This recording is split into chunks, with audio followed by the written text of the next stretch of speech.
and the BBC reports that a third of all deaths there are now from malnutrition. For months, Azerbaijan has blocked access to the Lachen corridor to Armenia, keeping out humanitarian aid to this ancient Armenian community that is starving to death. Now, my understanding is that one truck went through the Agdam corridor, one truck, for a population of 120,000 Armenians. Before the blockade, there were 120 trucks passing through each day.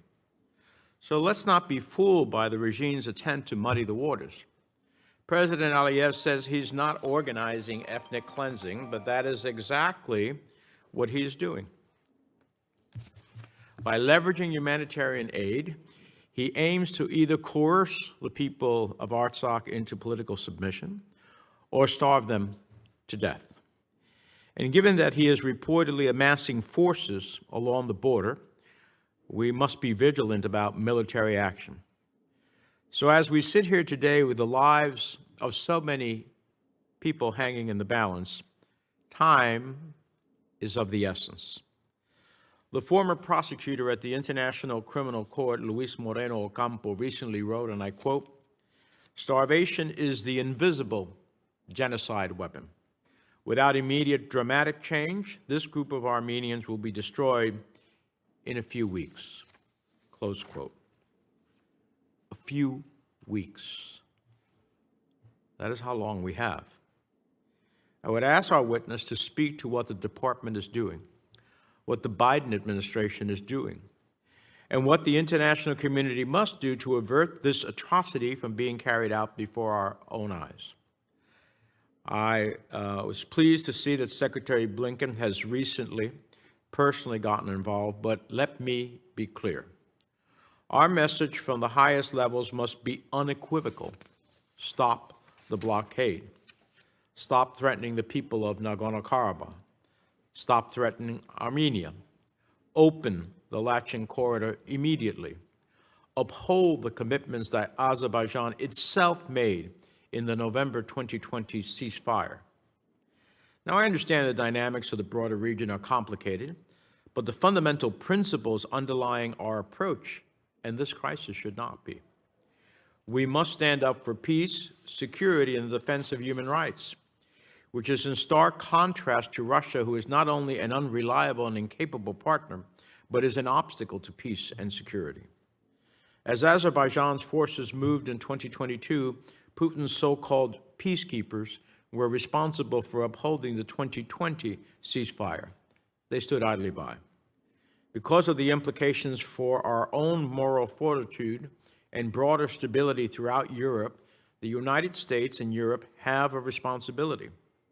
Over the past year, the United States has been helping facilitate a longer, more durable agreement between Armenia and Azerbaijan. I support any efforts that provide for the lasting peace, security, and fundamental rights of all people in the region. But the reality is this: talk is worthless when one participant in those talks is carrying out a campaign of ethnic cleansing. So I hope our witness will tell us what options she thinks we have to alleviate the immediate humanitarian crisis of Armenians in Nagorno-Karabakh. What options do we have to compel the government in Baku to finally open access to the Lachen corridor? What are we doing to dissuade Aliyev from starting yet another conflict? And why are we not more publicly considering sanctions for activity that I think we can all agree is clearly sanctionable? For too long, we have hedged on Aliyev. I have repeatedly expressed my deep opposition about waiving Section 907 of the Freedom Support Act, allowing the United States to send assistance to his regime. This clearly alters the balance of military power between Azerbaijan and Armenia in Aliyev's favor. I think Azerbaijan's actions over the past 3 years have vindicated my skepticism. I hope the international community is watching, because when President Aliyev is tried for crimes against humanity, as I think he should be, the burden of proof will be very high. Right now, the burden of proof is not about convicting him of a crime. It is about preventing this crime. And I'd like to hear about how the department is seeking to do that. I have to be honest with you. I don't understand when we come together and we say, never again, never again. And here we are, before our plain eyes, seeing history unfold in a way that defies our supposed commitment to never again. Is it so important to us, despite Aliyev getting closer and closer to Russia, that we cozy up with someone who is in the process of creating ethnic cleansing? Is that the history the United States wants? Is that the side of history we want to stand on? I hope not. But I fear, based upon what's happened to date, that this is the path we're headed on. And so to the extent, whatever resources I have to try to get the department to act, I intend to use them. And I look forward to your testimony today. Let me turn to the distinguished ranking member for his remarks, Senator Risch. Thank you, Mr. Chairman. The ongoing instability in Europe and Eurasia has made clear the need for a strong U.S. policy on the Caucasus, a region that continues to grow in importance due to its proximity to regional problematic actors like Russia, Iran, and Turkey. Tensions are rising again between Armenia and Azerbaijan over the Nagorno-Karabakh. The United States must push back on policies that disregard the best interests of Armenia and Azerbaijan and run counter to U.S. interests. We should be able to do both. This morning, I hope to hear from our witness about the efforts the U.S. government is taking to bring this conflict to a peaceful and sustainable resolution, and to reassure our friends about the U.S. Remaining engaged. I share the chairman's concerns in this regard. Assistant Secretary Kim, I understand that you were involved last weekend in talks to help open the Lachin corridor and allow goods to flow again into the contested region. I hope you will detail for us the specifics of what was agreed and whether an end to this humanitarian crisis is in sight. Ending this conflict would bring peace to a fractured region and remove one of Russia's key levers of influence in the region. If we fail to form and implement an effective policy, we could see a return of Russian influence, or even see China establishing a stronger foothold in the region. The United States, along with our European allies, have an important role to play in the future of the Caucasus. Our action in response to the crisis in Nagorno-Karabakh will be key to broader U.S. policy toward the region. I look forward to hearing your assessments and, more importantly, your plans to face this challenge. Thank you, Mr. Chairman. Thank you. We'll move to our witness. Acting Assistant Secretary Kim is Principal Deputy Assistant Secretary in the Department of State's Bureau for Europe and Eurasian Affairs. She is a career diplomat, most recently serving our country as ambassador to Albania, where she modeled best practices for proactive engagement with Congress on key issues.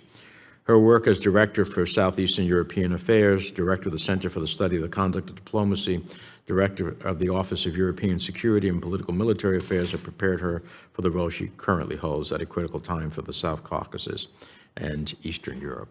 Your full statement will be included in the record without objection.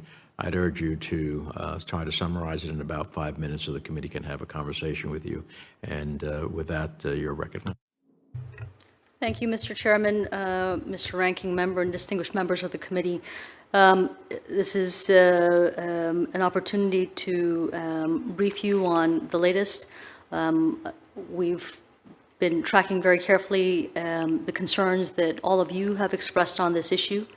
We want to lay out for you the administration's efforts in the South Caucasus, especially with respect to the humanitarian situation in Nagorno-Karabakh. I appreciate the opportunity to update you on our work and hear your perspectives on these pressing issues. As you know, we've been working very intensely over the past few months to address the deteriorating humanitarian situation in Nagorno-Karabakh. We share your sense of urgency. We're deeply concerned by the continued closure of the Lachin corridor and the impacts this closure is having on the people of Nagorno-Karabakh.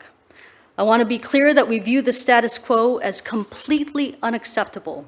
We will not stop working until we have a resolution. We've consistently said that that corridor must be open to commercial, humanitarian, and private traffic. We've conveyed that message both publicly and privately to all levels of the government of Azerbaijan on numerous occasions.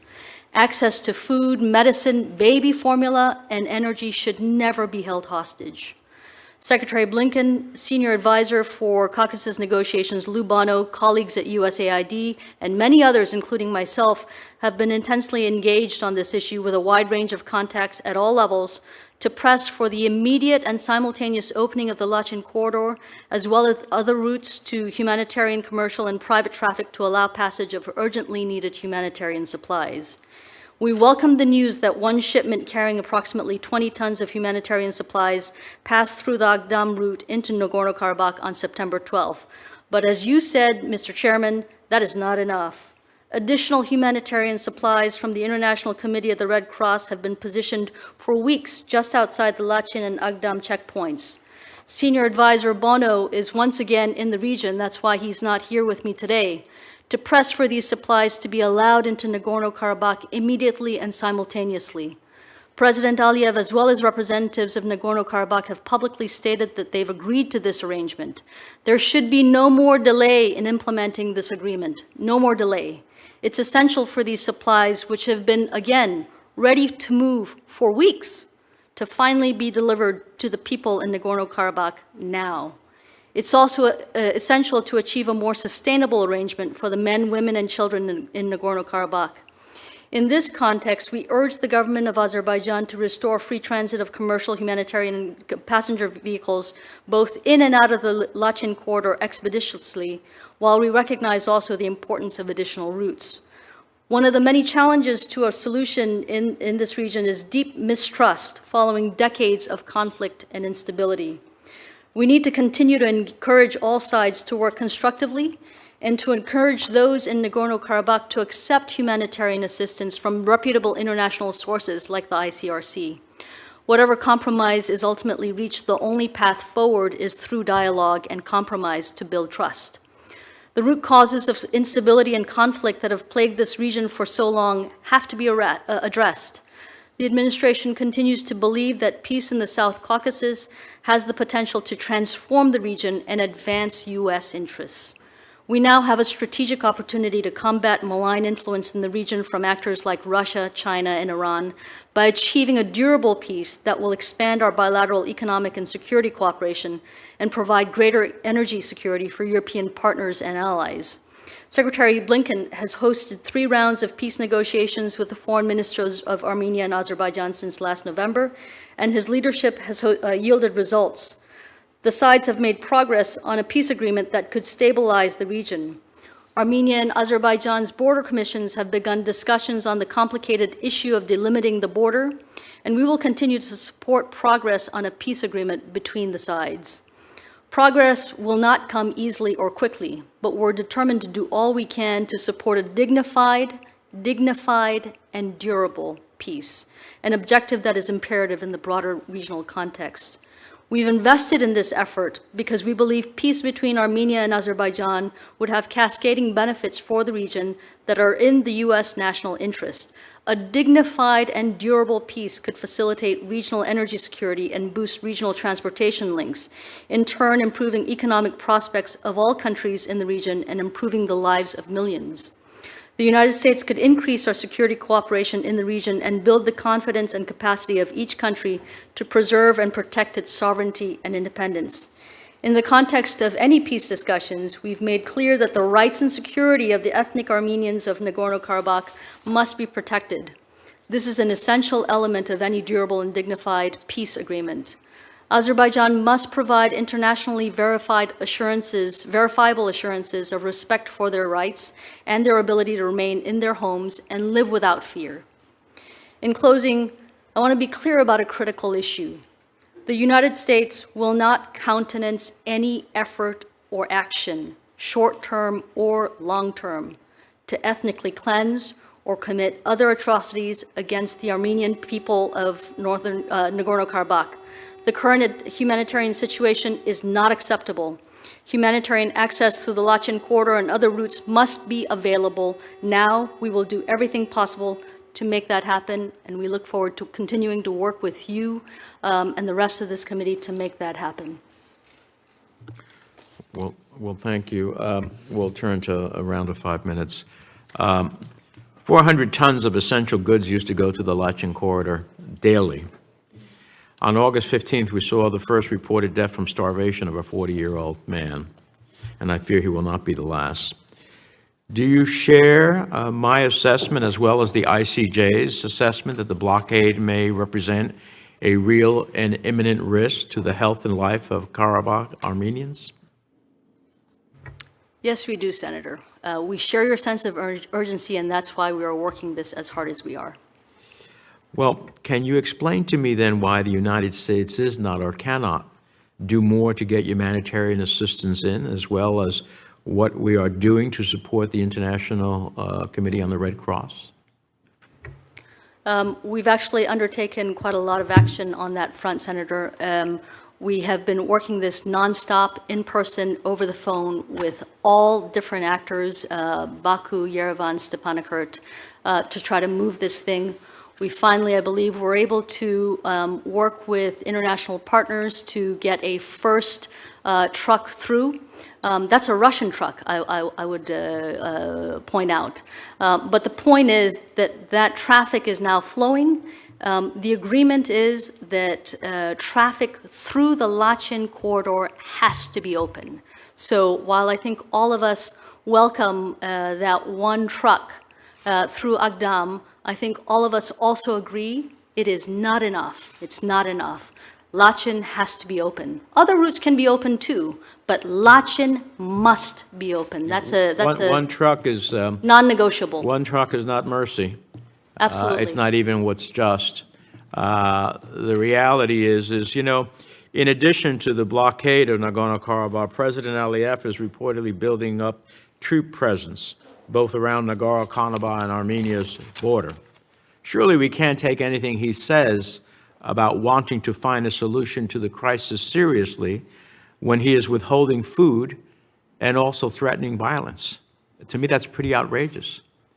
I'm concerned that we are not, I hear your testimony, but I am concerned that we are not bringing urgency to this situation and taking a whole of government approach to pressure Aliyev. How real are the fears of renewed war? And what is the department doing to avert an Azerbaijani attack on the people of Nagorno-Karabakh and Armenia? Has the State Department told him to stand down and threaten sanctions? Has the White House and National Security Council told him to stand down? Has the Pentagon, through contacts in the Azerbaijani military, told him to stand down? These are the problems that I have with the waivers of Section 907. I don't understand. If that is about having influence with the Azerbaijanis, they're not working very well. And if anything, it is giving them a qualitative edge over Armenia's defense. So can you answer those questions for me? Thank you, Mr. Chairman. Those are important but complicated questions, but there's a simple answer to all of those.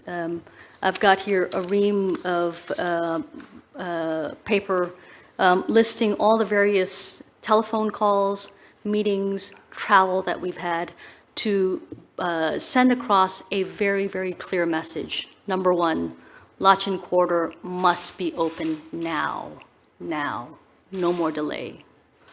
Number two, we will not tolerate any military action. We will not tolerate any attack on the people of Nagorno-Karabakh. That's very clear. As we do this, we're mindful of the fact that, technically speaking, the war is not over between Armenia and Azerbaijan, which adds urgency to our commitment to try to support a durable and dignified peace agreement between Armenia and Azerbaijan that takes into account the security of the people of the Nagorno-Karabakh. National Security Council, if Yes, the Pentagon, have they all weighed in? Yes, they have. They have all weighed in. Jake Sullivan hosted the foreign ministers of Nagorno-Karabakh, Armenia and Azerbaijan a few months ago for discussions here in Washington. The Secretary has done several rounds of that. The Secretary has also had multiple phone calls with President Aliyev. I have had multiple phone calls with the foreign ministers of both countries over the last couple of weeks alone to drive home those messages. I believe that we are beginning to see a little bit of movement, but we're not going to rest, Mr. Chairman, until we actually see real results. All of this is just in pursuit of the 2020 agreement, the ceasefire agreement. There, Azerbaijan made agreements. We are just asking, even though we think there's much more to ask for, we are just asking for them to live up to their agreements. Now, if the agreements that they made, the commitments that Azerbaijan made in the November 2020 ceasefire, it's now 3 years after nearly, and we are revisiting that which they had agreed to and that have violated. So I just hope you'll tell the Secretary on my behalf that I would hate to see that this administration stands by and allows ethnic cleansing to take place on their watch and under their eye. We don't have to wait for reports of what happened a decade later. It's happening in real time. I've already raised this question at previous hearings months ago. And I said, people are dying. And I got a response, well, we're not sure about that. People are dying. I don't know how many more have to die. And I certainly expect that if this continues, even if this is abated tomorrow, that we're not going to keep waiving Section 907. We only embolden Aliyev. We give him a message that it's okay. That's the wrong message. Senator Ricketts. Thank you, Mr. Chairman. Thank you, Assistant Secretary Kim. Since the breakup of the Soviet Union, Armenia has been an important security partner for Russia and houses one of the few military bases the Kremlin maintains on foreign soil. It's also remained a member of the Collective Security Treaty Organization. Armenia prioritizes its relationship with Russia mainly because it's the only game in town for security on Nagorno-Karabakh. However, given Russia's reluctance to intervene in the 2020 conflict and enforce the ceasefire agreement, since Armenia Armenia has second thoughts about its longtime partnership with Russia and shifts toward the West. Earlier this month, the Armenian Prime Minister said that the country's reliance on Russia, wasn't paying off, particularly as Moscow struggles to supply its own military, let alone partnering with other militaries. He continued, dependence on just one partner in security matters is a strategic mistake. Armenia followed up by announcing its first ever tranche of humanitarian assistance to Ukraine. And this week, U.S. forces commenced 10 days of joint exercises with Armenian soldiers. This is clearly an embarrassing setback for the Kremlin, which has summoned Armenia's ambassador to complain about unfriendly steps the country was taking. Does Armenia's recent actions represent a permanent shift away from Russia, or simply a shot across the bow for Moscow to intervene more forcibly in Nagorno-Karabakh? Do you have thoughts on this? What direction is Armenia going? Senator, thanks for that question. I think after Russia took the action that it did against its neighbor Ukraine on February 24th last year, all of Russia's neighbors are sleeping with one eye open, as they should be. I think all of them are understanding that as they watch this vivid grotesque demonstration of Russia's disregard for the territorial integrity and sovereignty of their neighbors, they are beginning to have second thoughts about having invited Russian troops onto their territory, relying on Russia as their sole source of energy, hosting Russian military installations in their lands. And this is a set of questions that deserve to come up. What it also does is it represents an opportunity for us to develop these relationships. And so, Senator, as you point out, our military is out there in Armenia to conduct our first ever bilateral military exercise with Armenia, and we're going to continue to take advantage of it. Okay, so specifically, you were very broad when you started off your remarks there. Specifically with regard to Armenia, is Armenia, again, is this a shot across the bow to Moscow to get them to pay more attention to Nagorno-Karabakh, or is it more about they want to move away from Russia permanently and more toward the west? Do you have an opinion on that? I think it's too early to tell. Too early to tell? But it doesn't mean that we shouldn't jump in there to turn it into exactly what we would like to see it be, which is a real decision to partner with us as opposed to Russia. But to get there, we need to be present, which is why our assistance to Armenia counts so much and our partnership counts so much. So given Armenia's reliance economically, militarily, and so forth on Russia, are there concerns or is there a risk that Russia might respond more forcibly if they continue to see the Armenians move toward the west?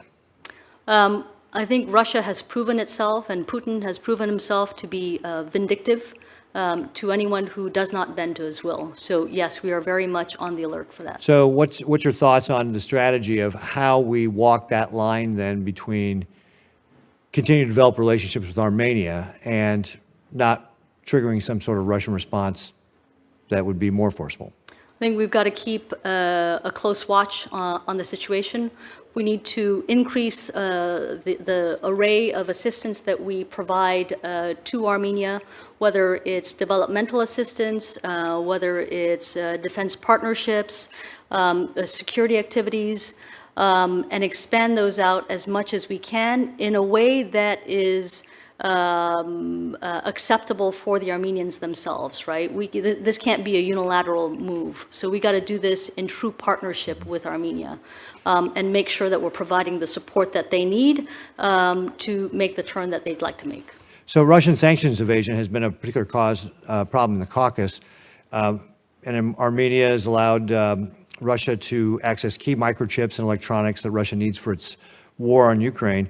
Has Armenian enforcement of these sanctions improved, or does it remain a country of concern for sanctions evasions? I believe that they have been observing those sanctions. They've been observing the sanctions. They've been shutting off Russia from getting microchips and so forth? I believe so, but I'm going to have to... Yeah, we'll take that question back and get back to you, sir. Great. Thank you very much. Mr. Chairman, thanks. Thank you. Madam Secretary, thank you very much for your service. We appreciate it very much. We want to have a strong strategic relationship with both Azerbaijan and Armenia. And I think we have an opportunity now with the relationship declining between Armenia and Russia to be able to achieve that. But it depends upon us standing by our values as we resolve the issues in the contested area. I agree with Senator Menendez. The humanity crisis is horrible. And every day we wait, more people are dying. And the United States needs to take decisive action. And in doing that, in bringing the parties together and enforcing the corridor, safe corridor for the humanitarian assistance and having a ceasefire and setting up the climate to resolve on a more permanent basis the governance of the region. But to do that, we have to be able to show that we're serious about this. And I just really want to underscore the point that Senator Menendez said. When you routinely give the waiver under Section 907, you're saying that Azerbaijan has demonstrated steps to cease all blockades and other offensive uses of force against Armenia. And that's just not the case. So we lose credibility when that happens, when we aren't prepared to take decisive steps based upon our values. Yes, we want to have a strong relationship with Azerbaijan. They're an important country for us. But as President Biden has said frequently, our foreign policy will be wrapped within our values. And it's difficult for some of us to understand that based upon the actions in that region. I'm going to mention one specific case that was brought to my attention in Azerbaijan, and that is the activist who was imprisoned, Gubad Ibad Uglo. I don't know if you're familiar with that case or not, but the United States doesn't stand by and let activists be imprisoned because of their speech, particularly with countries that we want to have a strategic relationship with, including a financial relationship with. We consider sanctions for those types of activities. Tell me how the administration is handling those types of activities within Azerbaijan and why the continuation of the waiver doesn't give the wrong signal in trying to resolve the conflict. Thank you, Senator. President Biden and Secretary Blinken have made very clear that human rights and our values are at the center of our foreign policy.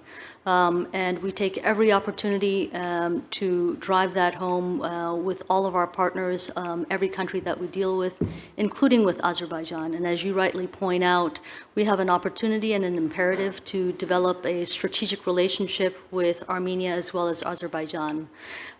In that context, when we look at requesting a waiver for 907, we want to make sure that we're doing two things. First of all, that none of the assistance that we provide could ever be used for offensive action against Armenia, and two, that it is in the U.S. national security interest to do that. In the past, when we have requested 907 waivers, we've used that assistance to help the Armenians beef up their border security, especially with Iran, and that has rendered concrete results in terms of stopping stopping narco trafficking, which is used to finance the IRGC. So there are real results from that. But we hear you on needing to be very serious and to be very thorough as we deliberate on whether or not to request a 907 waiver. We take that responsibility very seriously. I would note that the last 907 waiver expired in June. We have not submitted a new waiver request yet because we are reviewing the situation very carefully. I also want to assure you, Senator, that we look at the wide range of tools that are available to us to influence the behavior, to persuade others along, and we won't rule anything out. Let me just interrupt at that point because I have a limited amount of time. I hope you'll get back to me in regards to the specific case I mentioned. Okay, I Thank sure you. will. And let me just, if you read the language of the waiver, it's not the way Congress wrote it. I mean, I think you have to follow the waiver language, and it's not the use of the funds, it's the activities on the ground. So that to me is not carrying out the directive from Congress. And then lastly, let me just point this out. I've been in Congress, the House and the Senate for a long time. And this conflict predates my service in the House of Representatives, let alone the United States Senate. I serve on the Helsinki Commission, chaired it many years. I know the OSCE Minsk group. That group started in the 90s and has been declared dead by some, but certainly has not been effective in ending this. We know about the violations of the ceasefires over and over and over again. This conflict has gone on way too long. We saw that when we've had long-standing conflicts, U.S. leadership has been instrumental in ending those conflicts. We've seen that in our hemisphere. U.S. leadership is needed desperately to end this humanitarian crisis and give us a path towards a resolution of the conflict. Senator, we agree with you fully. That's why we've got the special advisor, the senior advisor out in the region. We've been engaged for weeks, months, years. That's also why the Secretary of State has personally been engaged in these peace discussions, and will continue to do that. Senator Murphy. Thank you very much, Mr. Chairman. Thanks for convening this hearing. Thank you for your testimony today. Let me first just associate myself with the remarks of the chairman and Senator Cardin and others. This is obviously a crisis, one that requires active U.S. leadership. I understand the difficult question regarding the pressure points on Azerbaijan, but at this point, I think you have to put all possible tools on the table because gentle diplomacy does not seem to be working. I guess I want to ask you a question about the state of the Russia-Azerbaijan relationship, because we have been hard at work, along with our European colleagues, over the course of the last decade, trying to help Europe slowly wean itself off of dependence on Russian gas and oil. And part of that strategy has been to deliver more Azerbaijani gas and oil to Europe. We think that that's a more responsible choice. I think we now have to question whether or not that premise stands, and it is interesting that Russia is making these new overtures to Azerbaijan because it sees that their energy products are going to matter more to Europe, and to the extent that Russia and Azerbaijan can link up on national security policy, then the leverage that Russia is losing, it perhaps could gain back.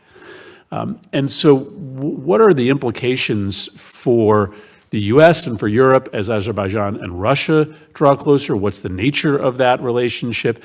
And did we perhaps make the wrong bet by moving more Azerbaijani resources into Europe? Could we come back, and could Europe come back to ultimately regret that decision? Thank you for that question.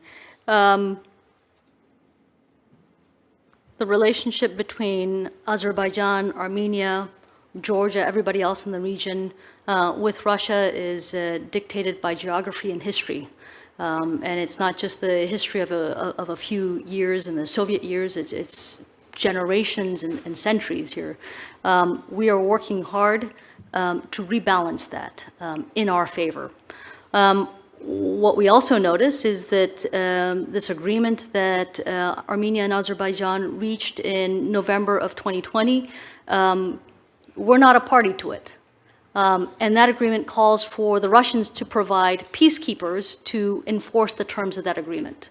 I think it's fair to say that the Russians haven't delivered. And that's part of the reason why you're seeing the Armenians beginning to question that relationship. On the broader issue of energy, that's an urgent need. All of the countries in Europe and around the world, I would say, have concluded that it is not a good idea to be sole source to Russia for their energy needs. We have had an effective period of work with the Azerbaijanis in helping them to double the amount of gas that they will be bringing to Europe by the year 2027, from about 10 to about 20 BCM. That southern gas corridor is extremely important for ensuring that there is energy diversity for Turkey, Greece, Bulgaria, potentially Albania, and definitely Italy, and possibly into the Western Balkans. So we cannot underestimate how important that is. There's also the oil pipeline that runs from Baku, Tbilisi to Ceyhan, and we need that to keep functioning. The main task here is to enable our friends, partners, allies to break free of the stranglehold that Russian energy has had on them over the last few generations. Right, but our alternative is turning from dependence on one dictatorship to a different dictatorship.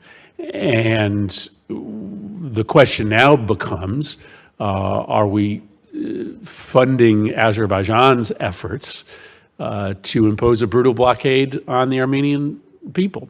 And so again, I think it underscores the importance of the ultimate goal, which is to break the United States and Europe free of dependence on oil and gas, period, stop, because there seem to be no great choices in the region.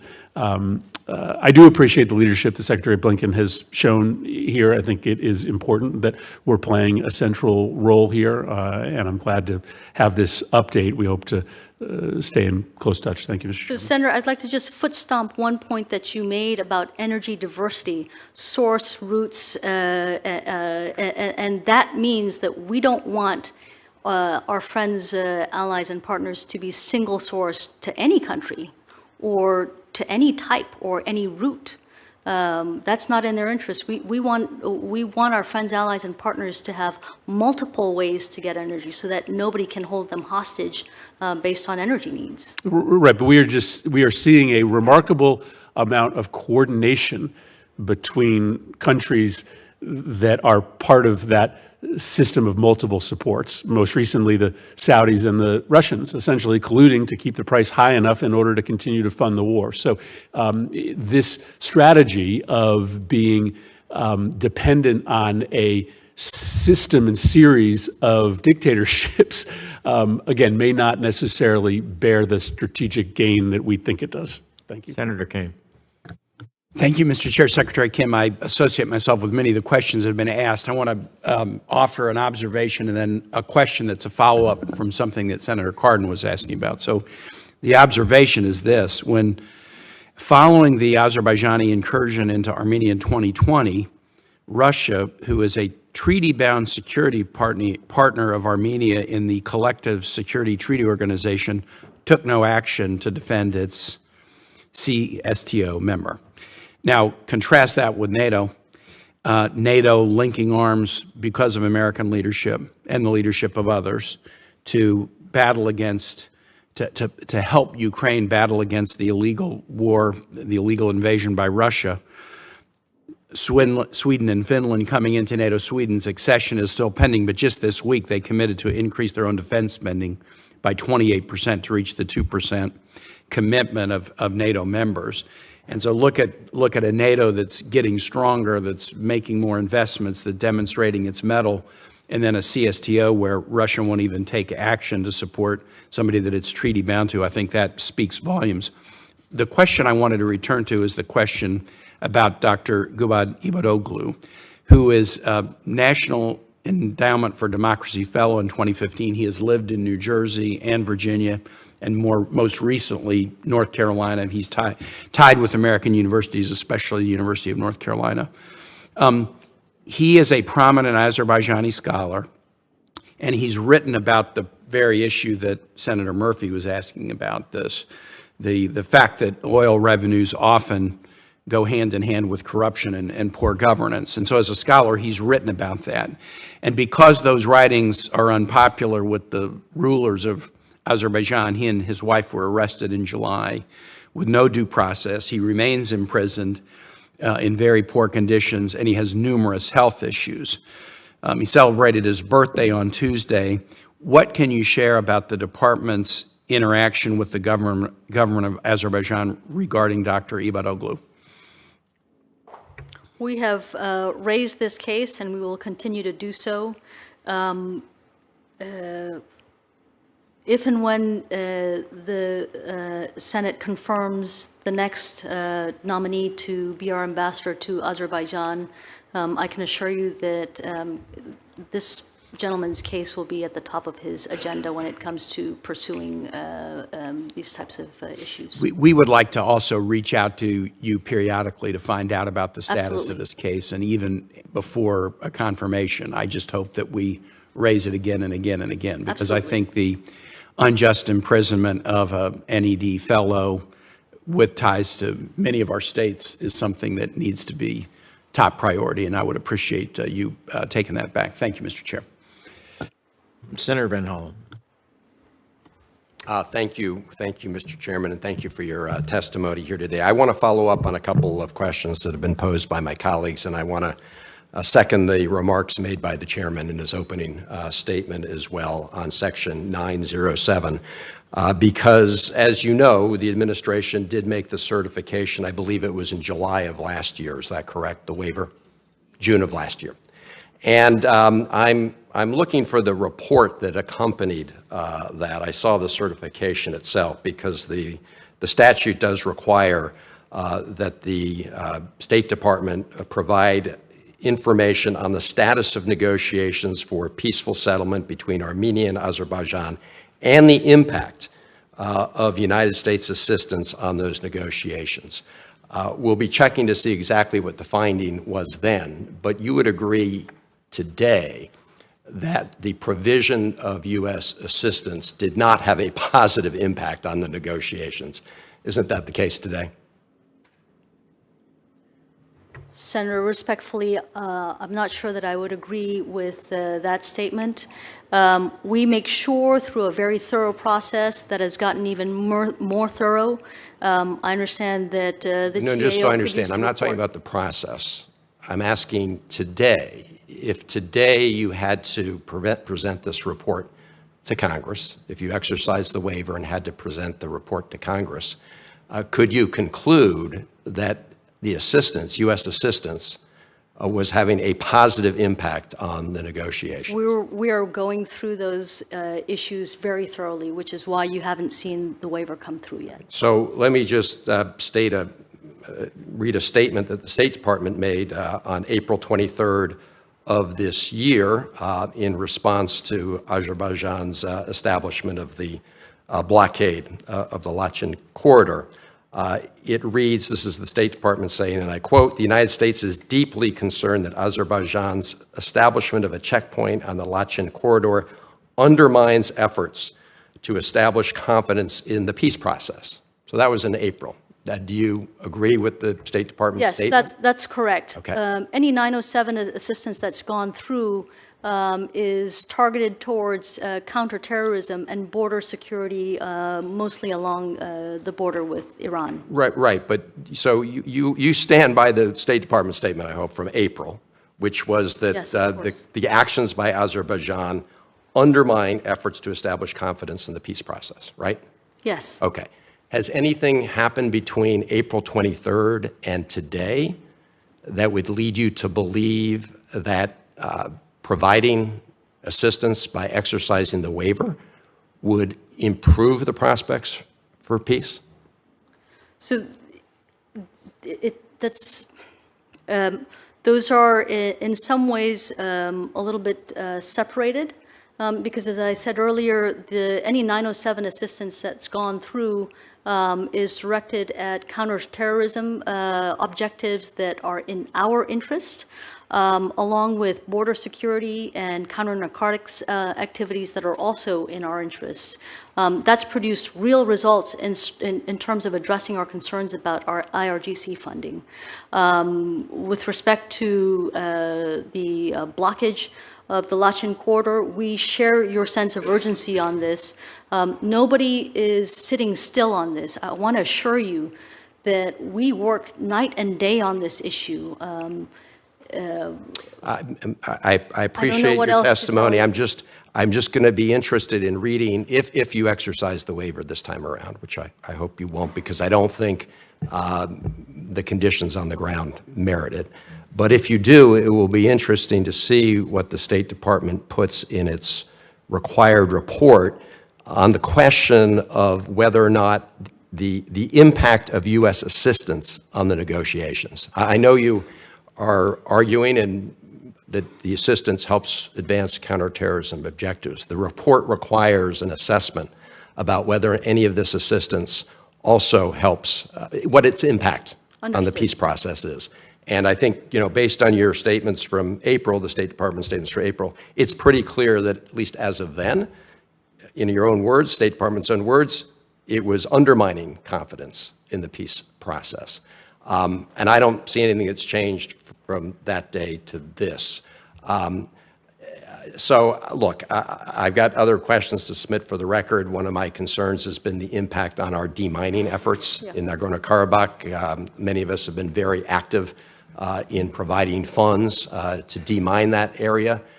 And all the reports we're getting from people on the ground who are involved in the demining effort is that the blockade is having a significant harmful impact on their efforts. Would you agree with that? I would totally agree with that, and that's why we're working hard to get those the Lachin corridor and other routes open as soon as possible.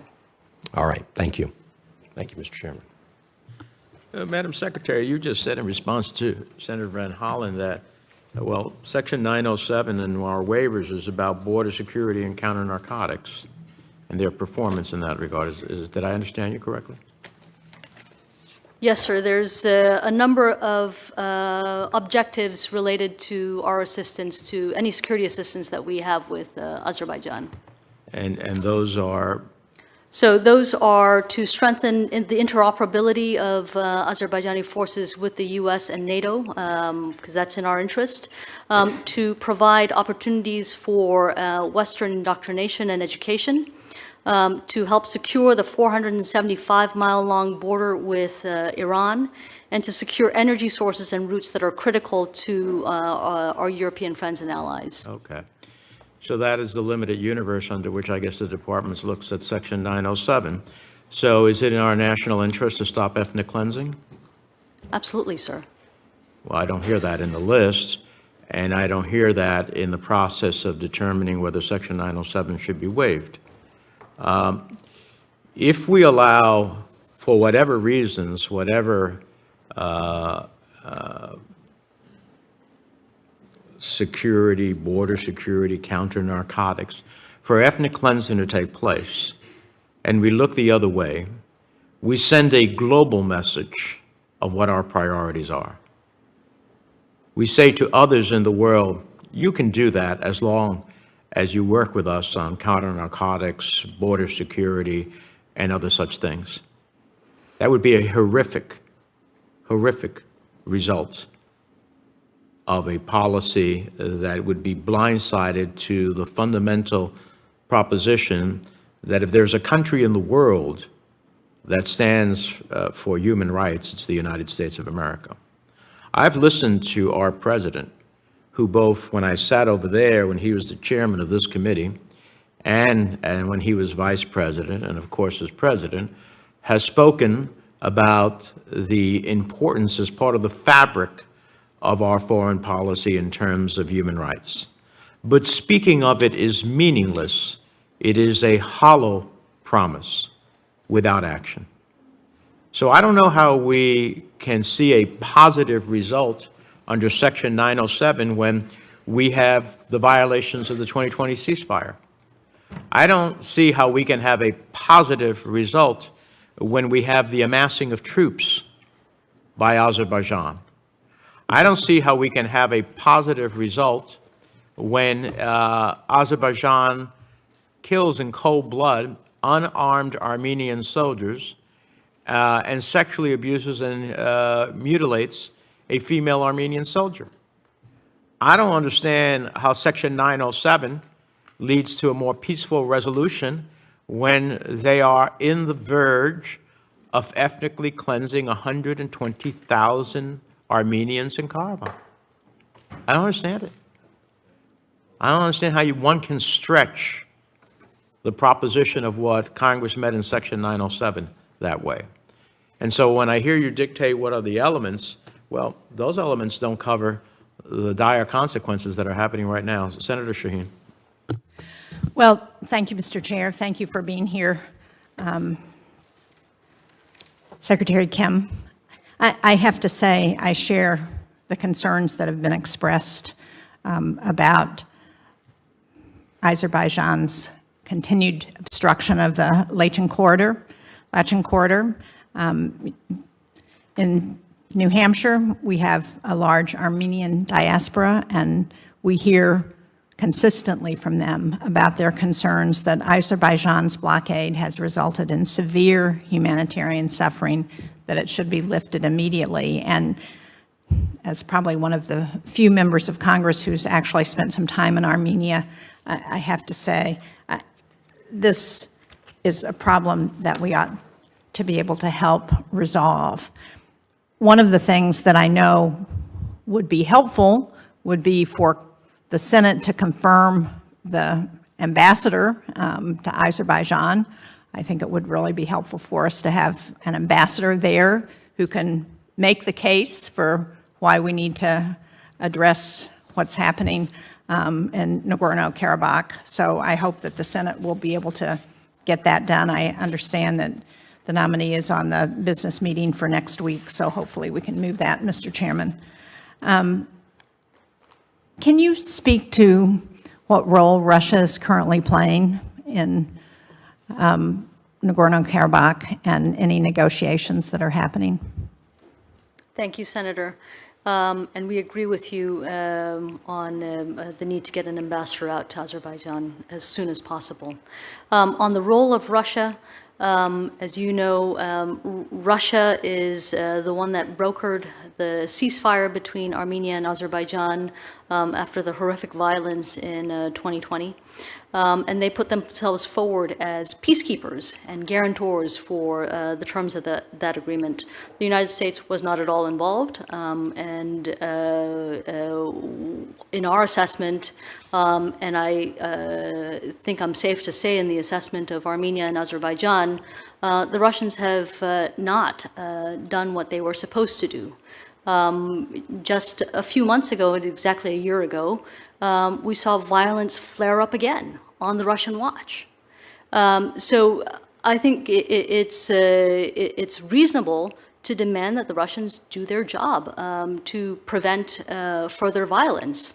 I think it's also incumbent on the Russians to make sure that that Lachin corridor is opened again. That's their responsibility as peacekeepers. We're doing our level best. We're not a party to that agreement, but we're doing our level best, and we will do more than our level best because we think it's absolutely urgent to get food into the people of Nagorno-Karabakh. Food, medical supplies should not be held hostage to political disputes, and we're going to continue to do that. I think the whole world should be asking what is Russia doing in Nagorno-Karabakh to help the situation. Well, thank you. I very much appreciate that statement. Do they still have 2,000 peacekeepers on the ground, and are they actually doing anything, the people who are supposed to be the peacekeepers? So we believe that they do have about that number of peacekeepers. We understand that their troops get supplies airdropped in by helicopter. We do note that the one truck that went in a couple of days ago is a Russian Red Cross truck. But again, that's not enough. That's not enough. That's not what the Russians took on as a responsibility to secure the people of Nagorno-Karabakh. And it's not what both the representatives of Nagorno-Karabakh and President Aliyev agreed to in principle, which was that they would open Lachin and other corridors immediately and simultaneously without delay. Thank you. I don't have much time left, but I did want to raise the role of Georgia, because Georgia has previously played a constructive role in trying to facilitate negotiations between Armenia and Azerbaijan. And as we know, excuse me, the domestic political situation there is very challenging. I appreciate the response I received to a letter to Secretary Blinken and Administrator Powell with respect to a long-term election mission. Can you talk about why that might be helpful? Georgia used to be the poster child for recovery and resilience and flourishing after the breakup of the Soviet Union. We have been discouraged to see a democratic backsliding in recent years. We want to make sure that we keep democratic institutions and practices front and center so that we are able to ensure that the Georgian government delivers on the will of the Georgian people. 85% of whom want to see their country in the EU. Sadly, Vice President of the European Council, Josep Borrell, was just in Georgia and made clear that thus far the Georgian government has only met 3 of the 12 conditions to open up negotiations for EU membership. And that's a responsibility that the Georgian government has to bear. We want to see the Georgian government be more responsive to their people. And we would like to be in a position to work with them to help the country of Georgia and the people of Georgia take firm steps forward on their Euro-Atlantic path. Thank you. Mr. Chairman, if I could have just another minute or two. The letter that I received has the State Department pointing out that plans for a long-term election observation mission will be finalized in the coming months.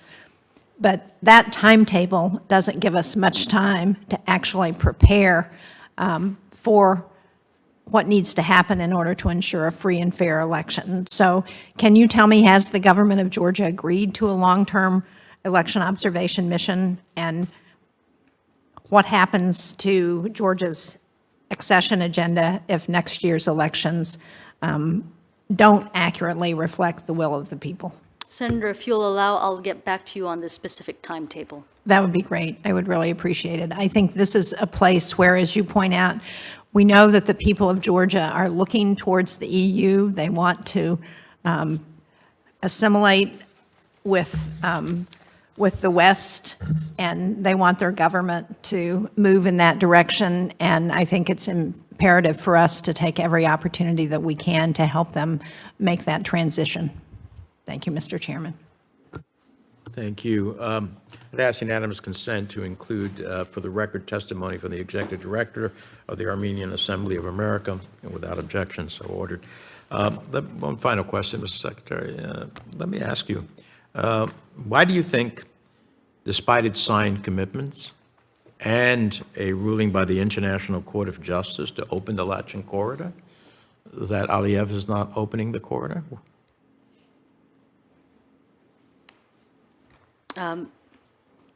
We could probably have that discussion in a different setting, sir. What would be classified about a simple answer to a question as to why is he not keeping? We've discussed that there was a ceasefire, there was an agreement, there's been a judgment by the International Court of Justice, there's been attempts by the administration, there's an EU effort that he has not been cooperative with. Why would such a conversation need to be classified? I think that there are elements, Mr. Chairman, that I would like to be able to discuss with you in a different setting. Well, I'll give you an unclassified answer. He doesn't want to open the corridor because he is in the process of trying to subjugate these people by starvation or by the threat of starvation at the end of the day and subject them to his will. That doesn't have to be classified. I'm amazed sometimes. I've been doing this for 31 years. I'm amazed sometimes at what the department comes before this committee and says. I have other questions. I'll submit them for the record. There's a vote going on the Senate floor. With that, the record for this hearing will remain open until the close of business on Friday, September 15th. But thanks to the committee for your appearance. Hearing is adjourned.